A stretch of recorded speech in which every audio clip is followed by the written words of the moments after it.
Hello and welcome back to Britain's Rarest, a series in which I talk about some of our nation's most beautiful, but also most threatened species. In this episode, I'll be covering one of our cutest mammals, the Hazel Dormouse, and once again, I won't be doing it alone. This week, I'm joined by Shelby from the fantastic channel Shelby on Safari.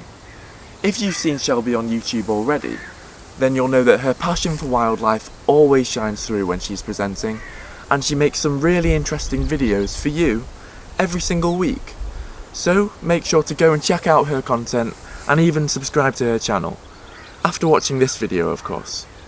I'll leave the link in the description below to Shelby's channel. But before we get started, here are the timestamps for this video, so that you can skip to the parts that you're most interested in. Now over to Shelby to tell us some facts about the Hazel Dormouse. Perfect.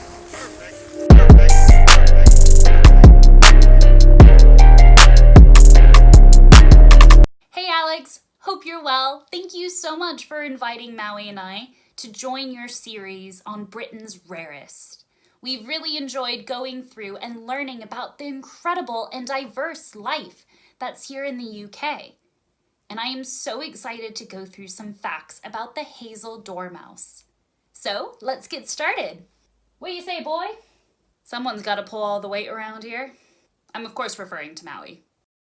1. Some facts about the Hazel Dormouse. The Hazel Dormouse is an arboreal species.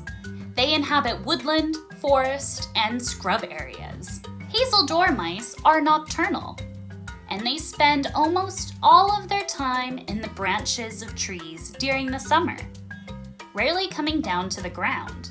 Hazel dormice have sometimes been found sleeping in old bird nests. Talk about recycling. Or upcycling, because they're up in trees.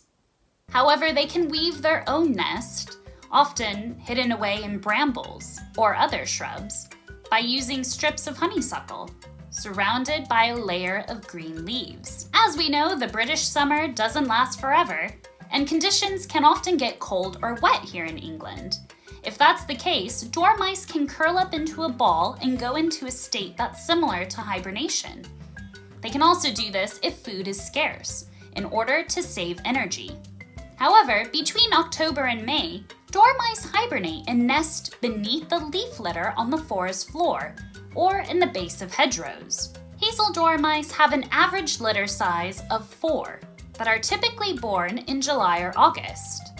These young dormice are weaned after about 1 month, but they can remain with the mother as juveniles before they become independent and make their way in the big wide world. However, to survive the winter hibernation, they must reach a weight between 15 to 18 grams. So what do they eat? Well, they are successional feeders and require a range of foods. In the springtime, they will feed on the flowers of oak, hawthorn, sycamore, and willow. Then in the summer, they take full advantage of caterpillars, aphids, and wasp galls, before fattening up in the winter on fruits and berries such as blackberries and hazelnuts. One of my favorite facts about the Hazel Dormouse is their tooth marks. Strange, right? Well, wood mice, bankfuls, and the Hazel Dormouse all love to eat hazelnuts. However, they leave different clues behind. All 3 species feed on hazelnuts by gnawing a round hole in the shell. However, the tooth marks of wood mice and bankfuls run outwards, so that the rim of the hole looks like the milled edge of a coin.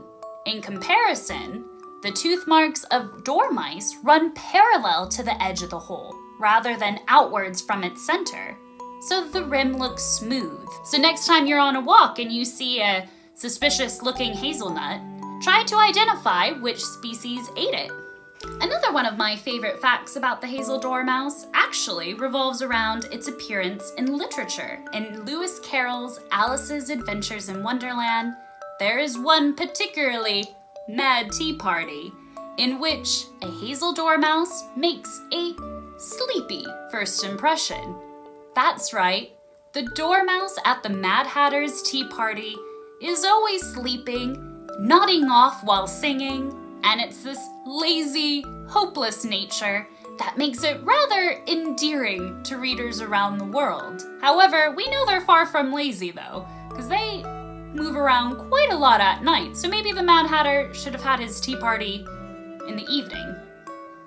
Number 2, how to identify the Hazel Dormouse. They have golden brown fur and large black eyes. Hazel Dormice are also the only small British mammal with a furry tail.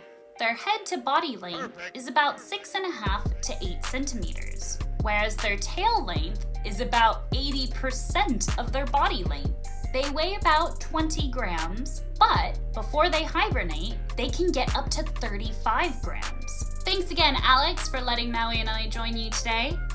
Can't wait to see what other incredible animals you're going to introduce to us next. See you later. Bye! 3. Where to find them. Hazel Dormice are most active between April and October. Outside of those months, they're probably asleep. When they aren't hibernating, however, they're mainly found in farmland hedgerows like the one behind me, or up in the trees in woodland habitats in southern England and Wales, but a few have also been spotted in the Lake District. 4. Why they're under threat. The main threats to Hazel Dormice populations are the loss of ancient woodlands and hedgerows and fragmentation of these habitats. Fragmentation isolates dormice populations, therefore decreasing their genetic diversity.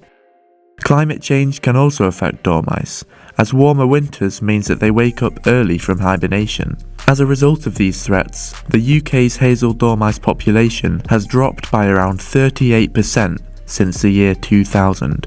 And dormice are now extinct in at least 17 counties in England. 5. Why you should help them. Now, I've already made a video explaining why it's so important that we save endangered species. So, if you'd like to know more specifically about why it's so crucial that we save the Hazel Dormouse from extinction, then make sure to go and check out that video. Now, the Hazel Dormouse is also a species that many of us hold very close to our hearts. And so whilst it's important that we don't just try and save the cute species, it could be a good idea to take advantage of these connections when we do have them, in order to try and get as many people on board with achieving successful conservation. Losing the Hazel Dormouse would be a strong symbol of our failure to properly manage and conserve our country's woodlands. 6. How you can help them. As always, the wildlife trusts are a key player in the conservation of Hazel Dormice, so you can support them by volunteering, becoming a member, or even adopting a dormouse. Keeping an eye out for signs of Hazel Dormice, such as the holes in the hazelnuts that Shelby mentioned, could also be useful, as your findings could contribute to the National Dormouse Database, run by the People's Trust for Endangered Species. Additionally, if you own or manage any area of woodland, then I've left a link in the description below for information on what you can do to help dormice in your area. So that concludes this episode of Britain's Rarest.